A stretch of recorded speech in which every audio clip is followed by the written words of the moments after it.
thanks for swinging on over to Adventures in Reach again, where I challenge you to try a new small adventure, build your confidence, and have more fun. I'm holding a rope that we'll be using to swing with today out over this beautiful lake.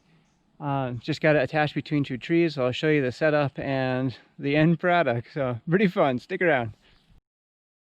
Jenga, the Hound, moral support, Midnight, the Goofball, and the Kingpin, Jumar. I'm trying to be a little quiet today because we're at a state park and we've got some people fishing over here, some other folks behind us, people walking around. We're trying not to disturb them too much, so I have to ascend this rope and get it around some branches. Sandals are not the way to go with this.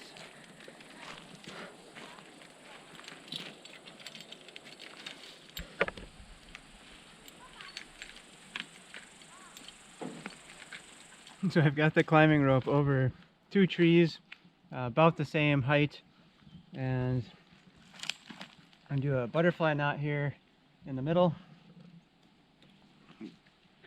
and then we're going to tie our rope, which we forgot to bring down. So you can set up these swings a couple different ways. Obviously you can just throw a rope over a branch. Pretty simple, it'll be done. With this, as you saw, I just climbed this one and had to get it around the branches, or around one big branch. All the branches were getting stuck on it, on the rope. And then, so for this, like I said, it's in between two. We'll let the butterfly knot and we'll pull that to the center and then hang this other rope from it. I've got some other videos on the knots that I'm using for this.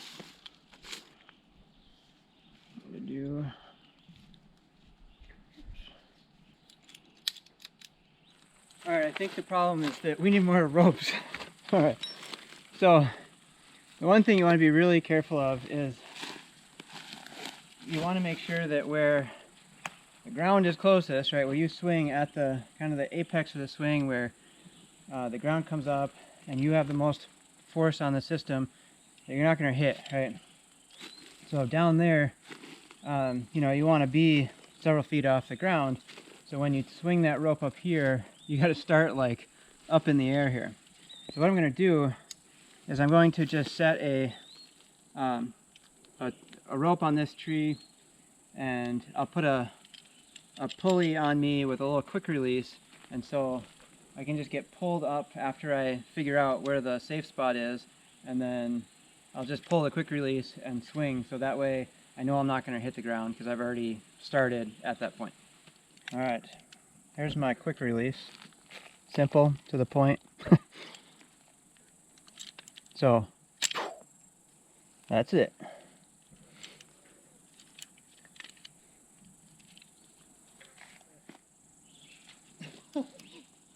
Alright, can you pull it?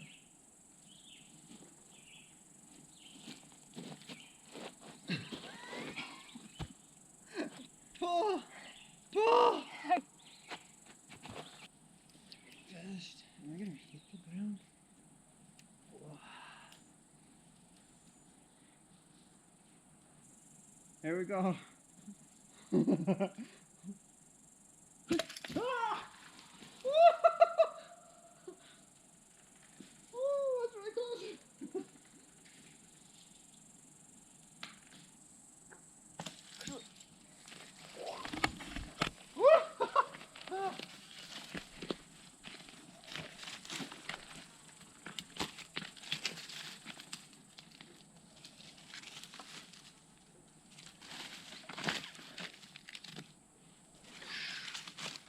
Adventures in Reach, air.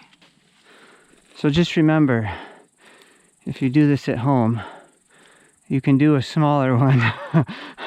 Because this is kind of intense.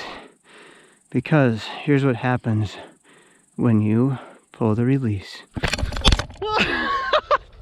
Every time.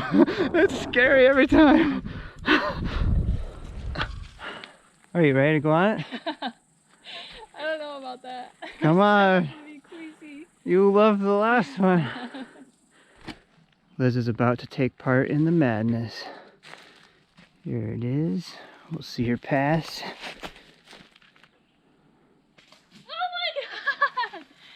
Oh my god, Matt.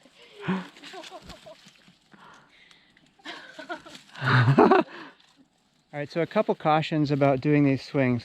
So the one here is that this rope we have kind of dragging on the ground with the leftover. Now you can just use the right size rope. You can set it up where you have like a pulley up there, and you can tighten or loosen that according to, you know, how high you need to hang here.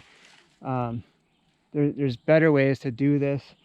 Right here I wasn't concerned, and this was the quickest way. And I'm not concerned because there's no like stumps or rocks or anything for the rope to get caught on. But just as a caution that you don't want to do this if there's a lot on the ground that could catch your rope, because if it gets wound around and then it just jerks you to a stop, you're not going to be enjoying your day. So there's that. The other thing is, again, I'm using climbing gear here. So this is all rated rope. And so make sure if you're doing this that you have rated equipment. You know, like this piece of rope is actually rated to 9,000 pounds. So this same diameter rope from a hardware store is going to be maybe 1,000, you know, maybe, you know, a few hundred. So just please get rated rope from a climbing store or rescue supply. The other thing is that if you're setting up a swing and you don't have experience doing this, make sure that you are starting on with your weight on the rope versus jumping onto that swing. So when you're jumping onto it, you are shock loading the system, and it really multiplies all the forces. And so you don't want your swing to fail in the middle of it. So just start small, you know, do this where you're only swinging maybe 10 feet, 20 feet with good gear, and then kind of work up from there, get some more training before you're swinging off a very steep hill over a lake. So yeah, thanks again for watching, and be safe.